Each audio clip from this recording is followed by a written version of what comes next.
बुलंदशहर से इस वक्त की बड़ी खबर। मोदी सरकार में नहीं बख्शा जाएगा एक भी आतंकी। श्रीनगर थाना क्षेत्र के पास हुए धमाके पर यूपी के जल शक्ति मंत्री स्वतंत्र देव सिंह का बयान। मोदी सरकार में एक भी आतंकी को बख्शा नहीं जाएगा, स्वतंत्र देव सिंह। इतने प्रधानमंत्री आए लेकिन देश से नक्सलवाद पहली बार खत्म हुआ, स्वतंत्र देव सिंह।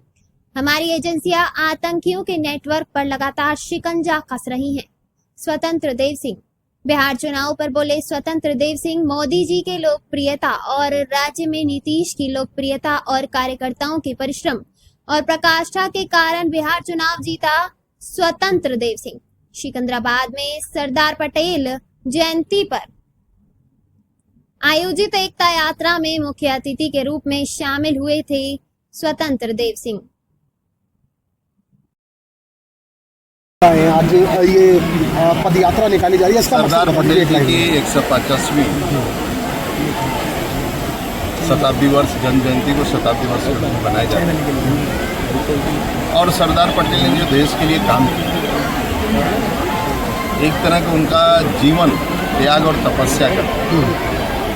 आज़ादी के बाद पहले ऐसे लीडर थे जिनको कांग्रेस ने 15 राज्यों के बजाय 13 राज्यों के मत में वोटा, और कांग्रेस का जो राष्ट्रीय अध्यक्ष होता है वही देश का प्रधानमंत्री बनता है। तो 13 उनके पक्ष में देने के बाद हम वोट जब वो महात्मा गांधी से पूछने जाते हैं तो महात्मा गांधी कहते हैं कि आप पर्चा वापस लें। और ऐसा व्यक्तित्व चाहता था, विद्रोह भी कर सकते थे, तब भी पूरा देश उनके साथ खड़ा था, कुछ भी कर सकते, लेकिन वो महात्मा गांधी से तर्क वितर्क नहीं किया। एक अनुशासन प्रिय, देश के प्रति समर्पण, त्याग और तपस्या की प्रतिमूर्ति उन्होंने आए, तुरंत पर्चा वापस लिया और पंडित नेहरू देश के प्रधानमंत्री।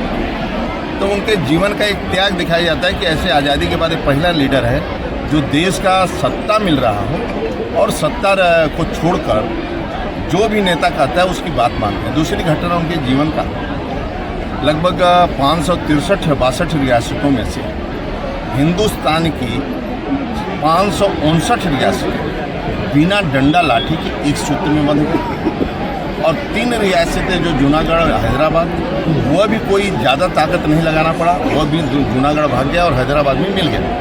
और कश्मीर एक शेष था बचा, जो आज आदरणीय मोदी जी आने के बाद 370 धारा जो सरदार पटेल का सपना था वह साकार किया। लेकिन राष्ट्र की एकता अखंडता की आज जो एक सूत्र में पूरा दुनिया देश हमारा बना हुआ है तो सरदार पटेल के कारण है और सरदार पटेल के।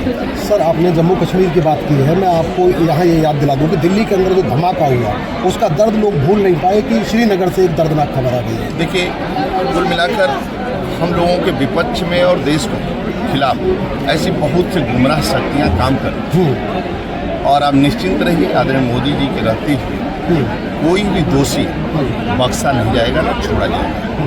ये आदरणीय मोदी जी का शासन है देश में, और कोई भी व्यक्ति है आतंकवाद को कुचल करेंगे। आप देख ही रहे हैं कि जो महात्मा गांधी का सपना था, कई पार्टी कई लोग प्रधानमंत्री बने, लेकिन आज नक्सलवाद जो हर जगह पनप रहा था, बिहार से लेकर झारखंड, छत्तीसगढ़, आज सभी जिले सुरक्षित होते जा रहे हैं, क्योंकि 3-4 जिले और बचे, सभी जिले सुरक्षित हैं आतंकवाद से भी। लेकिन ऐसी शक्तियाँ जो हम लोगों के खिलाफ गुमराह कर रही हैं, फिर भी जो दोषी रहेंगे वो कोई बचेगा नहीं, सभी दोषियों को कड़ा से कड़ा सजा।